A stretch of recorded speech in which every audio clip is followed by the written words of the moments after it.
নমস্কাৰ আত্মপ্ৰকাশ দৰ্শনলৈ মই সংগীতা গগৈ স্বাগতম জনাইছোঁ। চাওঁ হাততে সংবাদ। প্ৰাতঃ ভ্ৰমণত শিমলু প্ৰতিপালন, নিমপুলি জয়ধ্বনিত সবমাথু উপাসনা, আত্মপ্ৰকাশ দৰ্শনৰ পৰিয়ালৰ বৃক্ষৰোপণ, লিচুবাৰীত কৰোনা সংক্ৰমণ ৰোধৰ সজাগতা, পৰিৱেশ প্ৰাসংগিক চুটিছবি অনিশা শ্ৰেষ্ঠ। পুৱা 5 বজাতে দক্ষিণ যোৰহাটৰ নআলি চৰ্দাৰ আলী সংযোগস্থলত শিমলু পুলিকেইটা বিশ্ব পৰিৱেশ দিৱস উপলক্ষে একাংশ প্ৰকৃতিপ্ৰেমীয়ে পৰিষ্কাৰকৰণ আৰু প্ৰতিপালন কৰে। 200 বছৰীয়া শিমলু গছ শুকাই যোৱাত ঠাইখনৰ নামৰ ইতিহাস লুপ্ত নহবৰ বাবে যোৱা বছৰ 9 শিমলু পুলি ৰোৱা হৈছিল।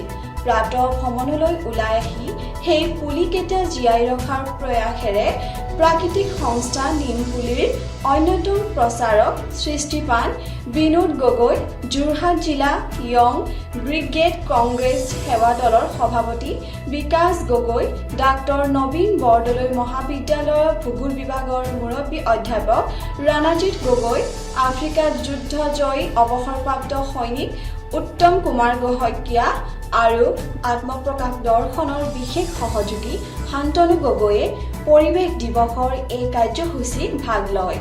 গছপুলি ৰোৱাৰ সমানে সমানে প্ৰতিপালনতো গুৰুত্ব দিবলৈ প্ৰাতঃ ভ্ৰমণৰ বাবে অহা অন্যান্যসকললৈ বাণী আগবঢ়ায়। কৰোনা কালত সমবেত সমাগমৰ পৰা বিৰত থাকি এইবাৰ জয়ধ্বনি অনুষ্ঠান পিছুৱাই দিছে আৰু সমন্বয়কসকলক 10 জুনত আপোন সুবিধা অনুযায়ী আপোন গৃহ বা সমীপৰ ধৰ্ম বা শিক্ষা তথা সুৰক্ষিত অন্য স্থান অনুষ্ঠানত এটিকৈ যিকোনো পুলি ৰোপণ কৰিবলৈ মত পোষণ কৰিছে। কৰোনা কালে বহু অনুষ্ঠানৰ কাৰ্যসূচী বাতিল কৰোৱাইছে। আত্মপ্ৰকাশ দৰ্শনৰো বৰ্ষপূৰ্তি উদযাপন নোহোৱাত বিশেষ সহযোগী পৰিয়ালৰ সদস্যই গৃহতে নিমপুলি ৰোপণ কৰে।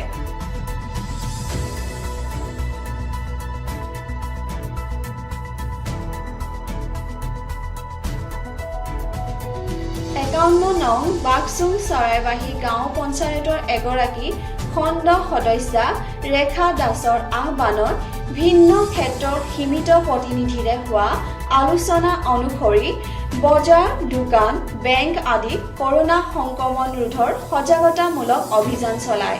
সতৰ্কতা বাণীৰ পোষ্টাৰ বেনাৰ আৰে গ্ৰাহকৰ সৈতে কেনেদৰে এই কৰোনা কালত ব্যৱধান মানিব লাগিব সেই সম্পৰ্কেও বুজনি দিয়া কাৰ্যসূচী গাঁওবুঢ়া পুতুল বৰা, অংগনবাড়ী কৰ্মী উমা ঘোষ, আশা কৰ্মী জুমা দে, বজাৰ আৰু গাঁওৰক্ষী বাহিনী ৰঞ্জিত শইকীয়া, দিলীপ দত্ত, লাটু গগৈ, ডাক্তৰ পংকজ নাথ, নিৰ্মল দাসৰ লগতে কেইবাগৰাকীও বিষয়ববীয়া ব্যৱসায়ী, বিশিষ্ট ব্যক্তি আৰু গ্ৰাহকে ভাগ লয়। আজি আমি বেনাৰ আৰু পোষ্টাৰখিনি বিতৰণ কৰা হৈছে আৰু আমি আশা কৰিছোঁ যে এই ক্ষেত্ৰত আমাৰ লিচুবাৰী অঞ্চলৰ সকলো সচেতন নাগৰিকে এই কাৰ্যসূচীত সহমত পোষণ কৰিব, লগতে সকলোৱে সহযোগিতা আগবঢ়াব বুলি আমি আশা কৰিছোঁ।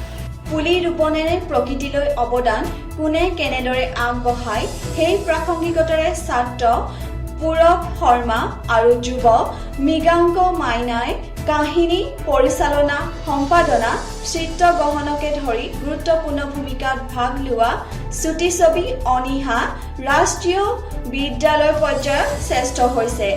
এটা বৃক্ষপুলিৰ অৱস্থা, এক প্ৰজন্মৰ প্ৰচাৰ মানসিকতা, 2 পৰ্টেল সাংবাদিকৰ চিন্তা, বিশেষ ব্যক্তিৰ দায়িত্ব আদি কাহিনীৰ আচল প্ৰতিফলনৰ চুটিছবি অনিশা।